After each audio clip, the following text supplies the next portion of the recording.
ग्रामसभा म्हणजे काय, ठराव कशा पद्धतीने पास होतो आणि ठराव पास करण्याचा अधिकार कोणाचा, सरपंचाचा, उपसरपंचाचा, ग्रामपंचायत सदस्यांचा की सचिवाचा, त्यांचाही नसेल तर मग कोणाचा. महत्वाचा टॉपिक आहे भावांनो, महत्वाचा विषय आहे, व्हिडिओ पूर्ण पहा. तुमच्या मनामध्ये ठरावासंबंधी जे काही शंका असतील हे व्हिडिओ पाहिल्यानंतर ती शंका 100% निघून जाईल. नमस्कार, मी सुभाष टेकाम आपल्या सर्वांचं अगदी मनापासून स्वागत करतो. भावांनो, माझ्या काही वैयक्तिक कारणामुळे, परिस्थितीमुळे बऱ्याच दिवसापासून मी यूट्यूबमध्ये व्हिडिओ अपलोड करू शकलो नाही. अनेक भावांनी कॉमेंट केलं की दादा तुम्ही चांगली माहिती देता, अशीच माहिती देत राहा आणि यूट्यूबमध्ये रेग्युलर व्हिडिओ अपलोड करत. परंतु कसं आहे ना भावांनो, की जीवनामध्ये चढउतार येत असते. सुखदुःखाचं संगम म्हणजे जीवन आहे. परंतु आलेल्या परिस्थितीला न घाबरता, न डगमगता, चिंता न करता जो सतत आपल्या कार्यामध्ये कार्यरत राहतो ना, तो जीवनामध्ये यशस्वी होऊन समोर जातो. आणि कसं आहे ना भावांनो, की जीवनामध्ये यशस्वी होणं हे कबड्डीच्या खेळासारखं. ज्यावेळी खेळाडू दुसऱ्याच्या रिंगणामध्ये जाऊन एंट्री मारते त्यावेळी त्याला पकडासाठी 7 जण टपून राहतात. त्याच्यातलं एकानं जरी त्याला पकडलं तर 7 जण त्याच्यावर तुटून पडते आणि त्याचा पाय धरून मागोडते. कारण का, तो पडीपर्यंत पोहोचला नाही पाहिजे. आणि आपल्या रिअल जीवनात, वास्तविक जीवनात असंच घडतं. आपण एखादं चांगलं कार्य करत असाल, आपण एखादं चांगलं काम करत असाल, आपण आपल्या कर्तृत्वाच्या भरोशावर काहीतरी करून दाखवण्याचा प्रयत्न करत असाल, तर अशा वेळी आपल्याला आपलेच जवळचे नातेवाईक, आपलेच मित्रमंडळी आपलं पाय धरून मागवतात. आपल्याला समोर जाऊ देत नाही, दुनियाभराचे विघ्न आपल्या समोर उभं करतात. मात्र अशा वेळी जर आपल्याकडे संयम असेल, अशा परिस्थितीवर मात करून निघण्यासाठी जर आपल्याकडे संयम असेल आणि आपण जे ध्येय ठरवलं ते ध्येय प्राप्तीसाठी आपल्याकडे जिद्द, चिकाटी, आत्मविश्वास आणि सोबतच सर्वात महत्वाचं म्हणजे मी ते मिळवणारच असा जर तुमचं स्वतःवर विश्वास असेल, तर तुम्हाला तुमचं ध्येय प्राप्तीपासून जगातलीच कोणती शक्ती रोखू शकणार नाही.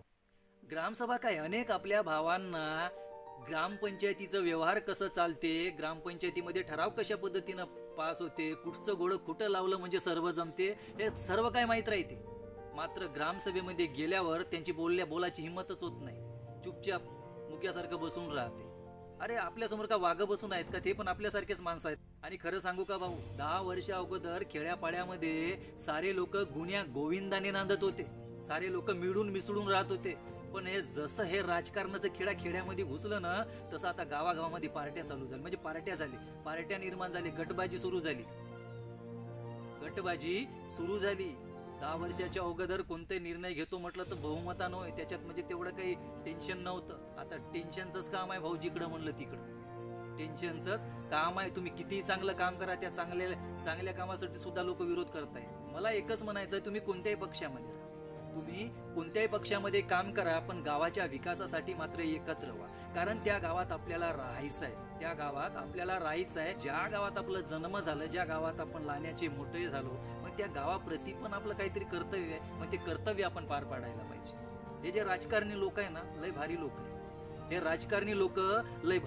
आहे. हे नेते मंडळी आपल्या भाषणामध्ये एखाद्यावर दुनियाभराची टीका करते, खूप मोठी टीका करते. आणि ज्या नेत्यावर टीका केली त्या नेत्याच्या घरी जर एखादं समारंभ राहिलं ना, हेच नेते मंडळी एकत्र जाऊन एका ताटात जेवण करतात.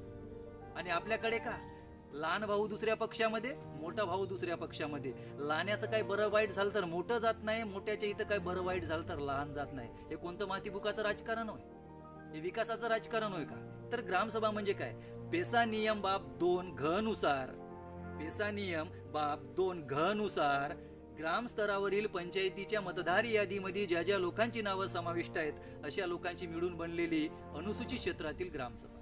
आणि मग आता ठराव कशा पद्धतीने पास होतो, तर मित्रांनो एक गोष्ट लक्षात घ्या की पेसा गावाच्या ग्रामसभेमध्ये सर्वांची संमती असल्याशिवाय कोणताच ठराव पास करता येत नाही. बाब 8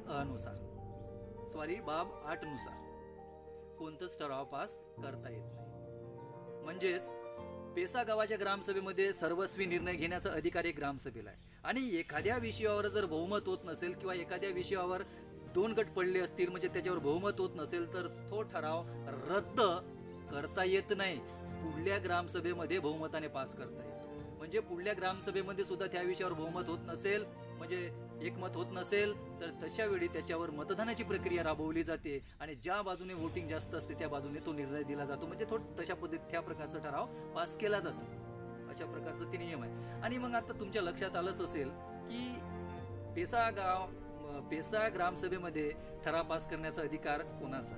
तर लक्षात घ्या, पेसा गावाच्या ग्रामसभेमध्ये ठराव पास करण्याचा अधिकार हे संपूर्णपणे ग्रामसभेला आहे. आणि पेसा गावाच्या एखाद्या योजनेमध्ये लाभार्थी जरी निवडायचं असेल तरी त्याचं संपूर्ण अधिकार हे ग्रामसभेला आहे. म्हणजे ग्रामसभेला स्वयंशासनाचा अधिकार आहे. आणि एक गोष्ट लक्षात घ्या, स्वयंशासन म्हणजे काय कोण्या एकट्याला मिळालेलं अधिकार नाही भाऊ. ना तर पाहिजे तसं डमरू वाजवत गेलं तर जमत नाही. कारण एकट्याला मिळालेला अधिकार नाही, स्वयंशासनाचा अधिकार हे त्या ग्रामसभेला मिळालेला आहे. स्वयंशासन म्हणजे काय, तर आमच्या गावात आम्ही सरकार, दिल्ली मुंबईत आमचं सरकार. म्हणजेच दिल्लीमध्ये आपण खासदाराला निवडून पाठवतो आणि राज्यामध्ये आमदाराला निवडून पाठवतो. तिथं आमचं सरकार आणि आमच्या गावात आम्ही सरकार. भावांनो, तुम्हाला थोडंफार समजलंच असेल. अजूनही तुमच्या मनात काही शंका असतील तर कमेंट करून नक्की सांगा. पुन्हा भेटू पुढल्या व्हिडिओमध्ये. तोपर्यंत जय महाराष्ट्र.